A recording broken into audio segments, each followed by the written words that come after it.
para po paglinis ng lagay ng tubig. Ito yung pagtanggal pwede linisan. Halimbawa masyado nang marumi yung lagay ng tubig. Itanggalin lang ito. Yan, tanggalin yan. Ito, tanggalin to. Itong blue na to. Tapos, i-ano mo sa, ibaba. I-press mo sa baba, ito. Tapos, tanggalin lang to. Yan. Sa pagbabalik naman, ibalik mo yan. Yan, ganyan lang. Tapos, i-press mo dito sa, atakin mo. Kaya, pag umangat, i-ano mo yan. Para malak. Yan, Yun. Ganito rin. Pag ganito, itong water can na to, sakali itanggalin yung hose naman, ganun din.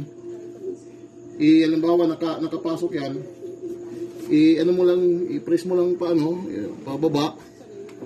Yan, mahugot yan. Tapos, kung halimbawa ibabalik mo, ipasok mo lang. Isagad mo, tapos, lagyan din ng lock. Ito yung lock niya, Takin mo pa, yan. Tapos, ilagay mo tong lock. Hindi na yan, bubunot. Tibay na yan. Yun lang. Anong purpose dyan? Pag na na to, halimbawa, pag nakita mong madumi yan, kasi minsan parang yan ng puti, naanuhan ng dumi, para malinisan, ganun lang ang pagtanggal. Ulitin ko, ito dito muna, yan, ito, tapos, iwipos mo pa, papasok, yan, tanggal yan, yan. Ito rin, ganun din.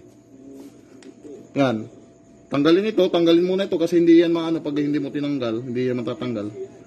Yan, tapos, ipos mo pababa, yan, tanggal yan. Tapos ibalik mo, halimbawa ibabalik mo na, katapos mo na linisan, balik mo, tapos atakin mo pataas, yung maliit na to, then pasok mo ito para malak siya. Yun, ibay na yan, yan lang.